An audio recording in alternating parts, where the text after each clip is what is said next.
ಭೀಮಾ ನಾಯಕರು ಹೇಳ್ತಾರೆ, ನಾವು ನಂದಿನಿ ಹಾಲಿನ ದರ ಹೆಚ್ಚಳ ಮಾಡಿಲ್ಲ, 50 ml ಜಾಸ್ತಿ ಕೊಟ್ಟು 2 ರೂಪಾಯಿ ಜಾಸ್ತಿ ಮಾಡಿದ್ದೀವಿ, BJP ಹೋರಾಟ ಮಾಡಲಿ, ಅವ್ರಿಗೆ ಒಳ್ಳೆಯದಾಗಲಿ ಅಂತ.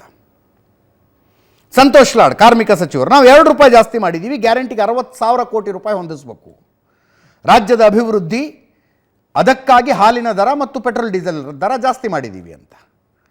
DK Shivakumar, KH Muniyappa, R Ashok, Ashwath Narayan political ಸ್ಟೇಟ್ಮೆಂಟ್ಗಳು ಕೇಳಿಸ್ಕೊಳ್ಳಿ ಒಂದ್ಸಲ. ಬೆಲೆ ಏರಿಕೆ ದರ ಏರಿಕೆ ಪ್ರಶ್ನೆನೇ ಬರಲ್ಲಮ್ಮ. ಇಲ್ಲಿ ನಾವು ಹಾಲಿನ ದರ 1 ಪೈಸೆ ಕೂಡ ಜಾಸ್ತಿ ಮಾಡಿಲ್ಲ. ನಾವು 50 ml ಹಾಲು ಜಾಸ್ತಿ ಕೊಟ್ಟು ಆ 50 ml ಹಾಲಿನ ಕಾಸ್ಟ್ ಮಾತ್ರ ತೊಗೊಳ್ತೀವಿ ಹೊರತು ಇದರಲ್ಲಿ ಬೆಲೆ ಏರಿಕೆ ದರ ಏರಿಕೆ ಪ್ರಶ್ನೆನೇ ಬರಲ್ಲ. 50 ml ನಾವು ಜಾಸ್ತಿ ಕೊಟ್ಟಿದ್ದೀವಿ, 50 ml ಕಾಸ್ಟ್ ತೊಗೊಳ್ತಾ ಇದೀವಿ ಅಷ್ಟೇ. ಸೊ ನಾವು 50 ml ಹಾಲನ್ನು ನಾವು ಎಕ್ಸ್ಟ್ರಾ ಕೊಡ್ತಾ ಇದ್ದೀವಿ. 50 ml ಹಾಲಿನ ಕಾಸ್ಟು 2 ರೂಪಾಯಿ 10 ಪೈಸೆ ಆಗುತ್ತೆ. ಅದರಲ್ಲಿ 10 ಪೈಸೆ ಕಡಿಮೆ ಮಾಡಿನೇ ನಾವು 2 ರೂಪಾಯಿ ತೊಗೊಳ್ತಾ ಇದ್ದೀವಿ. ಯಾವುದೇ ದರ ಏರಿಕೆ ಮಾಡ್ತಕ್ಕಂಥ ಪ್ರಸ್ತಾವನೆ ಕೂಡ ನಮ್ಮ ಮುಂದೆ ಇದೆ. ಒಂದು ಸ್ಟೇಟ್ ಗೌರ್ಮೆಂಟ್ ಇಸ್ ರನ್ನಿಂಗ್. ನಮ್ದು ಏನೋ 2 ರೂಪಾಯಿ 3 ರೂಪಾಯಿ ಡೀಸೆಲ್ ಪೆಟ್ರೋಲ್ ಮೇಲೆ ಇನ್ಕ್ರೀಸ್ ಮಾಡಿದ್ದೀವಿ. ಬೇರೆ ಸ್ಟೇಟಿಗೆ ಕಂಪೇರ್ ಮಾಡ್ಕೊಂಡ್ರೆ ನಾವು ಕಮ್ಮಿನೂ ಇದ್ದೀವಿ. So we are well within the limits also. Obviously we have to raise more revenue. Development programmes ಆಗಬೇಕು. ನಾವು ಗ್ಯಾರಂಟೀಸ್ಗೂ 60,000 ಕೋಟಿ ಕೊಡಬೇಕು. ಈ ಥರದ್ರಲ್ಲಿ ಪಾಸಿಟಿವ್ ಆಗಿ ಏನಾದ್ರು ಕಮೆಂಟ್ ಮಾಡೋದು ಬದಲು ಎಲ್ಲದಕ್ಕೂ ನೆಗೆಟಿವ್ ಕಮೆಂಟ್ ಮಾಡಿದ್ರೆ ನಾವು ಏನಂತ ಕೌಂಟರ್. ನೀರು ಬೆಲೆನೂ 25 ರೂಪಾಯಿ ಆಗ್ಬಿಟ್ಟಿದೆ.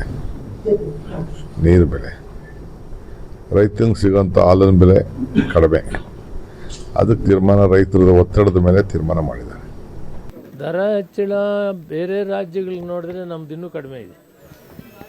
ಯಾವುದೇ ರಾಜ್ಯಕ್ಕಿಂತ ಜಾಸ್ತಿ ಇಲ್ಲ ಎಕ್ಸೆಪ್ಟ್ ತಮಿಳುನಾಡು. ಇವತ್ತು ಸರ್ಕಾರ ಎಲ್ಲ ಕಾರ್ಯಕ್ರಮವನ್ನು ಯಶಸ್ವಿಯಾಗಿ ನಡೆಸಬೇಕಾದ್ರೆ ಈ ಕಾರ್ಯಕ್ರಮವನ್ನು ಅನಿವಾರ್ಯವಾದಂಥ ತೀರ್ಮಾನ ಕೂಡ ಯಾವುದೇ ರಾಜ್ಯಕ್ಕಿಂತ ಹೆಚ್ಚಿಗೆ ಇಲ್ಲ, ಕಡಿಮೆ ಇದೆ. ಅದಕ್ಕೆ ಸಂಬಂಧ ಇಲ್ಲ. ಇದೆ ಬೇರೆ ಏಲ್ಸ್ಗೆ ಮೊದಲು ನಾವು ಗ್ಯಾರಂಟಿ ಕೊಡಲಿಲ್ವಾ? ಎಲ್ರಿಗೂ ಸರ್ಬರಾಜು ಮಾಡಲಿಲ್ವ? ಸಂಬಂಧನೇ ಇಲ್ಲ.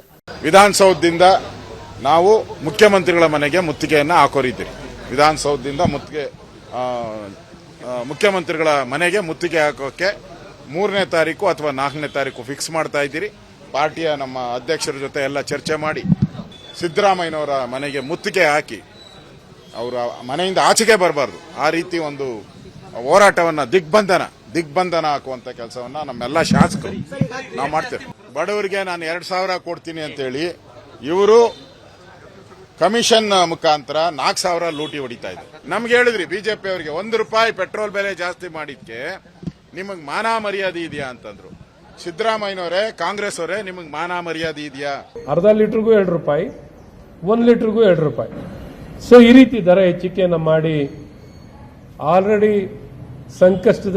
ಈಗಾಗಲೇ ಸಂಕಷ್ಟದಲ್ಲಿರುವಂತಹ ಜನರನ್ನ ಇನ್ನೂ ಸಂಕಷ್ಟಕ್ಕೆ ಸಿಲುಕಿಸುವಂತ ಕೆಲಸವನ್ನ ಇವತ್ತು ಬಹಳ ಪ್ರಾಮಾಣಿಕವಾಗಿ ಮಾಡಿರುವಂಥದ್ದು ಈ ಕಾಂಗ್ರೆಸ್ ಸರ್ಕಾರ.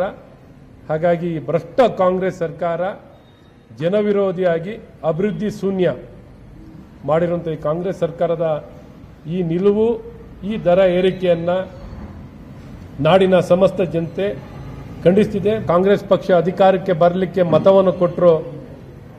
ಇವರ ಕೊಡುಗೆ ಏನು ಅಂದ್ರೆ ಬೆಲೆ ಏರಿಕೆ, ಜನರ ರಕ್ತವನ್ನು ಹೀರುವಂಥದ್ದು.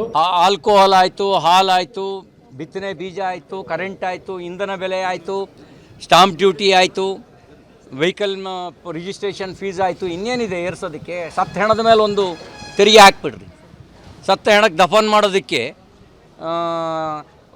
ಇಷ್ಟು ತೆರಿಗೆ ಅಂತ ಆಗಿಬಿಟ್ರೆ ಈ ಸರ್ಕಾರಕ್ಕೆ ಓಟ್ ಹಾಕಿದ್ದಕ್ಕೆ ಜನಕ್ಕೆ ಸಾರ್ಥಕ ಆಗುತ್ತೆ, ಹಿಡಿ ಶಾಪ ಆಗ್ತದೆ. 26 ಲಕ್ಷ ಹಾಲು ಉತ್ಪಾದಕರಿದ್ದಾರೆ ಕರ್ನಾಟಕದಲ್ಲಿ. 26 ಲಕ್ಷ ಎಲ್ಲ ಸೇರಿ 99 ಲಕ್ಷ ಲೀಟರ್ ಹಾಲು ಉತ್ಪಾದನೆ ಮಾಡ್ತಾರೆ. ಅವರಿಗೆ ಮಿನಿಮಮ್ಮು 29 ರೂಪಾಯಿ 75 ಪೈಸೆ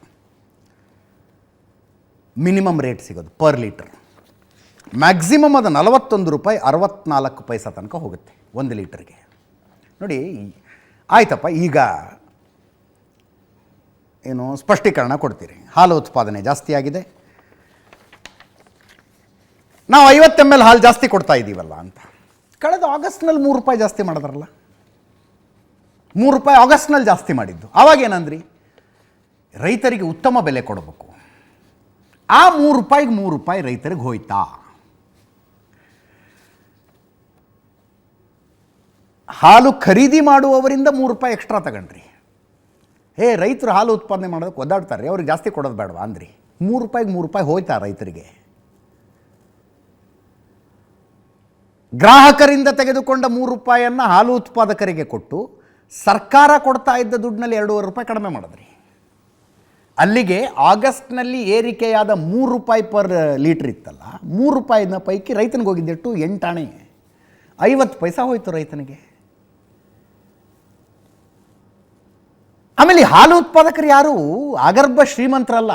ಅಲ್ಲೆಲ್ಲೋ ಯುರೋಪಿಯನ್ ದೇಶಗಳಲ್ಲಿದ್ದಾವೆ 100, 200, 1000 ಗಟ್ಟಲೆ ಆಕಳು ಕಟ್ಕೊಂಡು ಹೈನುಗಾರಿಕೆ ಮಾಡ್ತಾರೆ. ಹಾಗಲ್ಲ ಇವರು 1-2 ಹಸುಗಳನ್ನು ಕಟ್ಕೊಂಡು ಅಲ್ಲೇ ಮನೆ ಸುತ್ತ ಮೇಯಿಸ್ಕೊಂಡು ಹಾಲು ಹಾಕೋರು ಇರ್ತಾರೆ. ಅವ್ರಿಗೊಂದು ಪ್ರೋತ್ಸಾಹ ಧನ ಅಂತ ಒಂದಿದೆ, 1 ಲೀಟ್ರಿಗೆ ₹5 ಪ್ರೋತ್ಸಾಹ ಧನ. ಎಷ್ಟು ತಿಂಗಳಾಗಿದೆ ಅದನ್ನು ಕೊಟ್ಟು? ಎಷ್ಟು ತಿಂಗಳಾಗಿದೆ? ಬಟ್ಟ ಬರಗಾಲ, ಬೆಳೆ ಬಂದಿಲ್ಲ, ಕಂಗಾಲ ಕುಂತಿದ್ದಾನೆ ರೈತ. ಆತ ಹೈನುಗಾರಿಕೆ ಕ್ಯಾಲ್ಕುಲೇಷನ್ ಹಾಕುವಾಗ ಡೈರಿಗೆ ಹಾಕಿದರೆ 1 ಲೀಟ್ರಿಗೆ ಇಷ್ಟು ಬರುತ್ತೆ, ಅದಕ್ಕೆ ಸರ್ಕಾರದ ₹5 ಸೇರಿಸಿ ಬರುತ್ತಲ್ಲ ಅನ್ನೋ ಲೆಕ್ಕಾಚಾರದ ಮೇಲೆ ಆತನ ಎಕನಾಮಿಕ್ಸ್ ನಿಂತ್ಕೊಂಡಿರುತ್ತೆ. ಆ ₹5 ಪರ್ ಲೀಟ್ರ್ ಹೋಗಲಿಲ್ಲ ಅಂದರೆ, ಕೊಡಲೇ ಇಲ್ಲ ಅಂದರೆ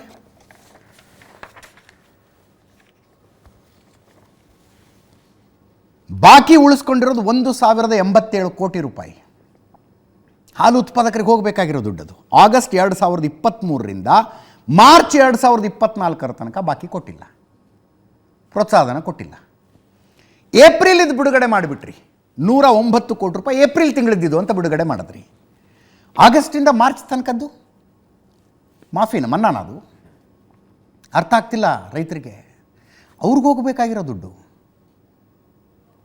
9 ಲಕ್ಷ ಲೀಟ್ರ್ ಹೆಚ್ಚುವರಿಯಾಗಿ ಹಾಲು ಉತ್ಪಾದನೆ ಆಗುತ್ತೆ. ಆದ್ದರಿಂದ ₹2 ನಾವು ಗ್ರಾಹಕರಿಂದ ತೆಗೆದುಕೊಳ್ತೀವಿ ಅನ್ನೋರು ರೈತರ ಹಕ್ಕಲ್ಲ, ಹಾಲು ಉತ್ಪಾದಕರ ಹಕ್ಕು. ಆಗಸ್ಟ್ 2023ರಿಂದ ಮಾರ್ಚ್ 2024 ತನಕ ಪ್ರೋತ್ಸಾಹಧನನೇ ಕೊಟ್ಟಿಲ್ಲ ಅವ್ರಿಗೆ. ₹1,087 ಕೋಟಿ ಬಾಕಿ ಉಳ್ಕೊಂಡಿದೆ. ಅದನ್ನೊಂದು ಬಿಡುಗಡೆ ಮಾಡಿ ಪುಣ್ಯ ಕಟ್ಕೊಳ್ಳಿ. ಇದು ಓಕೆ. CT ರವಿ ಅವರು ಹೇಳ್ತಾ ಇದ್ರು, ಸ್ಟ್ಯಾಂಪ್ ಡ್ಯೂಟಿ ಜಾಸ್ತಿ ಆಯಿತು, ವೆಹಿಕಲ್ ರಿಜಿಸ್ಟ್ರೇಷನ್ ಜಾಸ್ತಿ ಆಯಿತು, ಕರೆಂಟು, ನೀರು, ಪೆಟ್ರೋಲು, ಡೀಸೆಲ್ಲು. ಹಿಂದೆ ಮುಖ್ಯಮಂತ್ರಿಗಳು ಆರ್ಥಿಕ ತಜ್ಞರು, ಹಿಂದೊಂದು ಸಲ ಸೆಂಟ್ರಲ್ ಗೌರ್ಮೆಂಟು ಪೆಟ್ರೋಲ್ ಡೀಸೆಲ್ ಜಾಸ್ತಿ ಮಾಡಿದಾಗ ಅವರೇ ಕೊಟ್ಟಂಥ ಹೇಳಿಕೆ, ಪೆಟ್ರೋಲ್ ಡೀಸೆಲ್ ಜಾಸ್ತಿ ಮಾಡಿದ್ರು ನಾನು CM ಆಗಿದ್ದರೆ ₹10 ಕಡಿಮೆ ಮಾಡಿಬಿಡ್ತಿದ್ದೆ ಅಂತ. ಅದನ್ನು ಹೇಳುವಾಗ ಹೇಳ್ತಾರೋ, ಬರೀ ಪೆಟ್ರೋಲ್ ಡೀಸೆಲ್ ಅಂದರೆ ಪೆಟ್ರೋಲ್ ಡೀಸೆಲ್ ಅಷ್ಟೇ ಜಾಸ್ತಿ ಆಗೋದಿಲ್ಲ, ಅದರ ಕ್ಯಾಸ್ಕೇಡಿಂಗ್ ಎಫೆಕ್ಟ್ ಇರುತ್ತೆ, ಅದರ ಪರಿಣಾಮವಾಗಿ ದಿನಬಳಕೆ ವಸ್ತುಗಳ ಬೆಲೆ ಜಾಸ್ತಿ ಆಗುತ್ತೆ, ಹಣ್ಣು ತರಕಾರಿ ಬೆಲೆ ಜಾಸ್ತಿ ಆಗುತ್ತೆ. ಯಾಕಂದರೆ ಅವೆಲ್ಲ ಡೀಸೆಲ್ ಗಾಡೀಲಿ ಓಡಾಡಬೇಕಲ್ಲ, ಟ್ರಾನ್ಸ್ಪೋರ್ಟ್ ಆಗಬೇಕು, ಜಾಸ್ತಿ ಆಗುತ್ತೆ ಅಂತ. ಈಗ ಆಗಲ್ವಾ?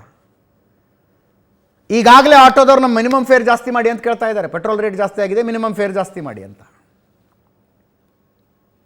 ಹೋಟೆಲ್ ಮಾಲೀಕರ ಸಂಘದವರು ಹೀಗೆ ಇದ್ದರೆ ನಾವು ಹೋಟೆಲ್ ನಡೆಸೋದಕ್ಕಾಗೋದಿಲ್ಲ, ಆಹಾರ ಪದಾರ್ಥಗಳ ಬೆಲೆ ಜಾಸ್ತಿ ಮಾಡ್ತೀವಿ ಅಂತಿದ್ದಾರೆ. ಯಾರು ತಗೊಂಡು ಯಾರಿಗೆ ಕೊಟ್ಟಂಗಾಯ್ತು? ಇದನ್ನು ಯಾರು ತಗೊಂಡು ಯಾರಿಗೆ ಕೊಟ್ಟಂಗಾಯ್ತು?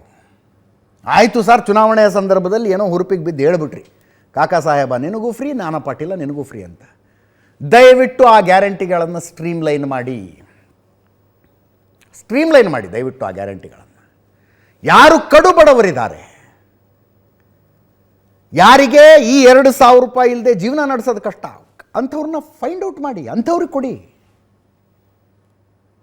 ಚುನಾವಣೆಯ ಸಂದರ್ಭದಲ್ಲಿ ಹೇಳಿದ್ದು ನಾವು ಮಾಫಿ ಮಾಡಿಬಿಡ್ತೀವಿ, ಏನೋ ಹುರುಪಿನಲ್ಲಿ ಮಾತಾಡ್ಬಿಟ್ರಪ್ಪ ಸಿದ್ದರಾಮಯ್ಯನವರು, ಕಾಕಾ ಪಾಟೀಲಂಗೂ ಫ್ರೀ, ನಾನಾ ಸಾಹೇಬಂಗೂ ಫ್ರೀ ಅಂತ. ಬೇಡ ಸರ್, ಬೇಡ. ಹಿಂಗೆ ಮಾಡಿಟ್ಕೊಂಡು ಇಷ್ಟೇ ಸ್ಕೀಮ್ ಇದು, ಗಂಡನ ಜೇಬಿಂದ ತೆಗೀರಿ, ಹೆಂಡತಿ ಅಕೌಂಟಿಗೆ ಹಾಕಿ ಅಂತ.